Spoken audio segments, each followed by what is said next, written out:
Hey, what's up, stringlings? Today we are going to be talking about the LOCRIAN mode. A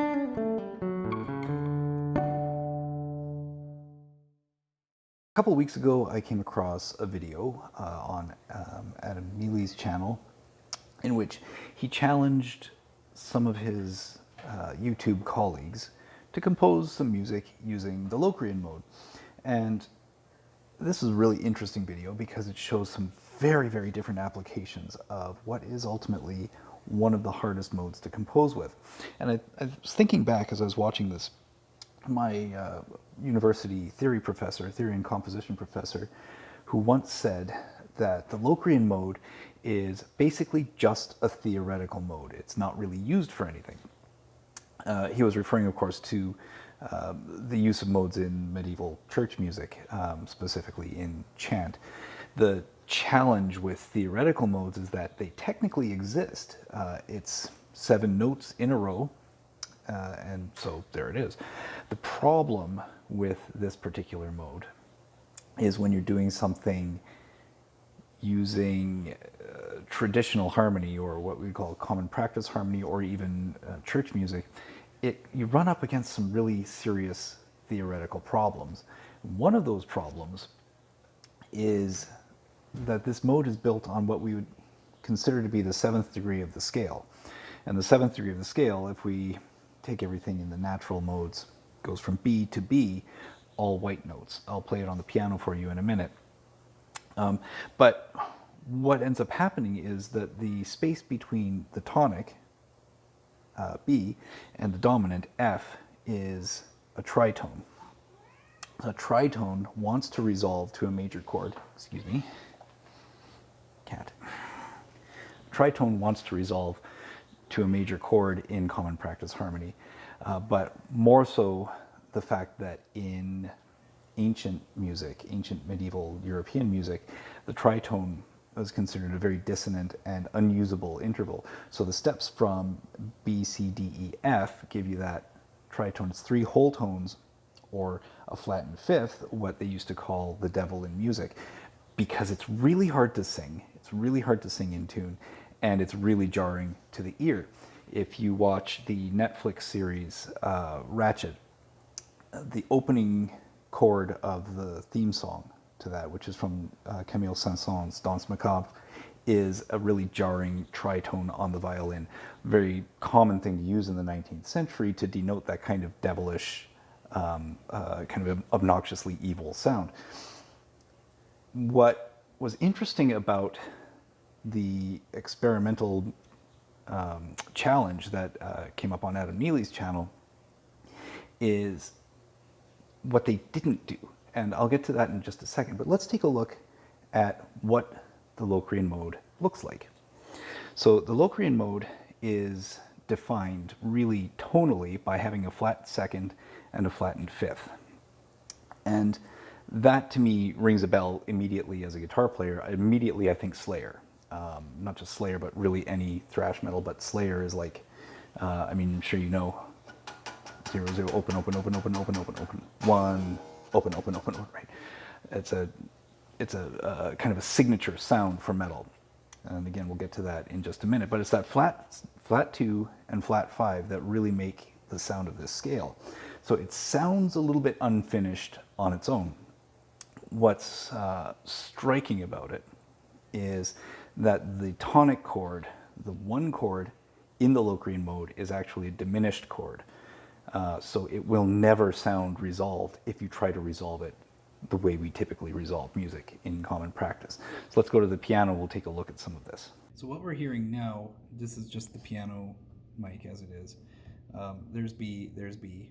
So strictly speaking, LOCRIAN in the church system would be B to B, what we would call B to B, because there is C, that's your Ionian. Your Aeolian is down here at A, and your Dorian is here.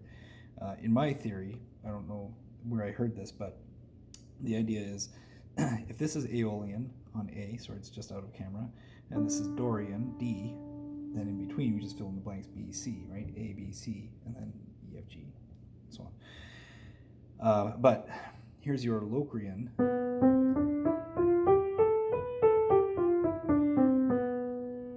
its own. It's super weird, but it's nice. My cat doesn't like the sound.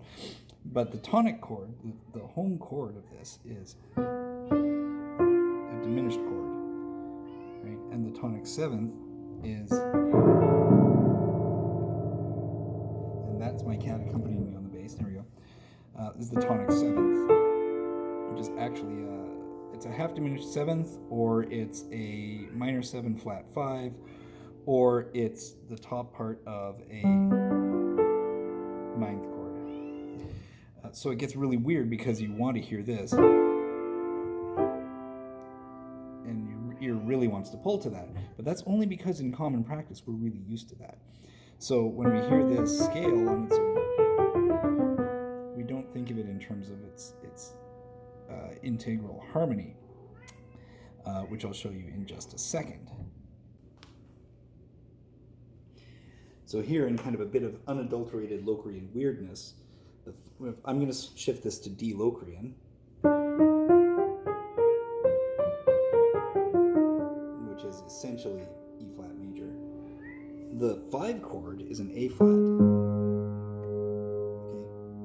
The 5 dominant is an A flat major 7th. And 1 is a diminished chord. So it's resolving a major 7th. Major 7th to a diminished chord. So it doesn't sound finished, right? So doing this in common practice is super weird.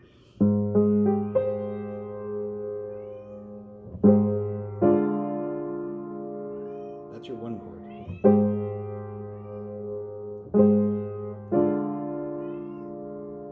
I don't recommend doing it in common practice, because that's just insane, but unless you're doing some kind of funky neo-baroque thing.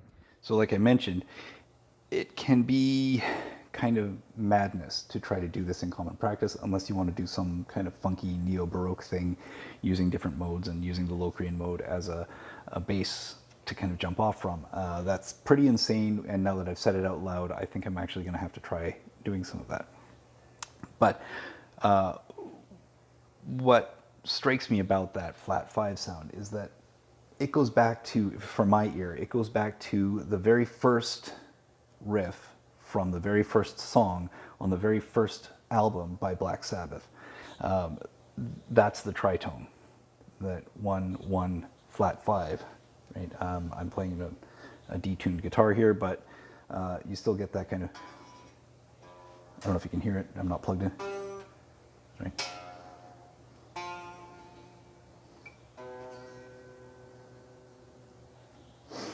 It's that flat 5 that really defines that devil in music sound and really defined what was going to become the heavy metal sound later on.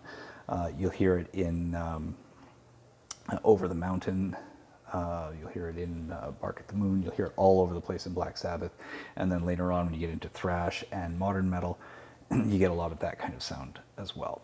So what I'm going to do is I actually went and I recorded a song myself because it's a sound that's native to metal. I was a little bit surprised that nobody went metal on those tracks. You should definitely check out the video. I'll link it here somewhere and definitely in the description. But you should definitely check out the video on Adam's channel because it's fantastic, the work that these musicians did with it. But for myself, as soon as I hear that flat 2, flat 5, I go straight to metal. I hope you'll enjoy this song. It was not actually the song that I was planning. This is the guitar that I use in the video, and I wasn't planning on premiering this instrument on this particular track. I actually have another track that I'm working on called Stratomancer that's going to be using this guitar in a lot more voicings. But this guitar is, yes, you can play metal on a Strat. This is my solo Music Gear STK1 Strat kit guitar that I built this summer in what I call a barn fire burst. This is all burnt wood and chemically aged and whatnot. I've outfitted it with Fishman Fluence single coil pickups. I do my metal a a lot of it in the popped kind of overwound voicing position. I won't go into the full breakdown on all of the modifications to this instrument, but the tone is coming from this guitar with these pickups going into a bunch of neural DSP plugins, Nolly and the Granophyre and the Fortin Cali suite. So I'm going to play the video here.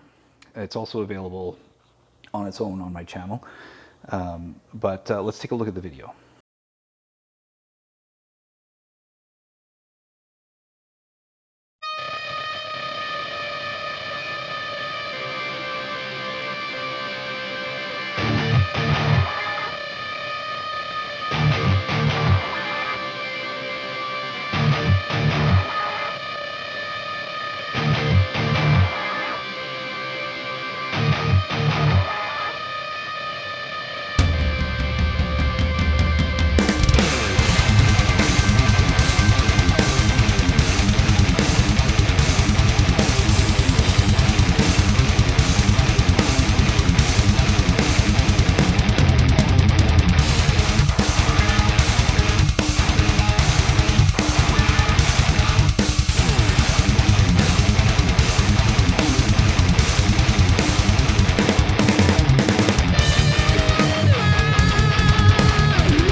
So that was the song. It's called Never Fight Abba. It's based on, it's not based on anything. It's, I gave it the name Never Fight Abba from a line from The Last Kingdom on Netflix. If you haven't seen it, watch it. Fantastic series. And let me just kind of break it down a little bit. So this is just a standard drop D tuning. Nothing complicated about it at all. And the opening scale, the opening riff, that's your D. These are all I've done is just drop that note. But the same thing here with this riff. That's the flat 2, flat 5, flat 2.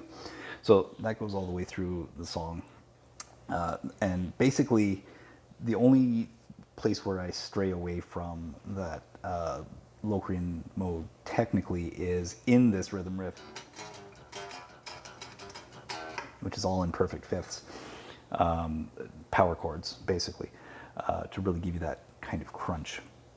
So anyway, I hope you enjoyed that. I hope you enjoyed the video. If you like it, like and subscribe. I'm going to be doing more detailed theory stuff for the guitar on my Patreon for my patrons, and I'll be doing a lot more here. We've got more tracks coming out over the next couple of months. We're coming to the end of 2020, so I really want to, you know, make 2021 a creative and expressive musical year. So I hope you enjoyed the video. Again, like and subscribe, and feel free to leave a comment. Let me know if you liked it, if you didn't. I'm game to hear anything you've got. So that's it for now, and we will see you again very soon.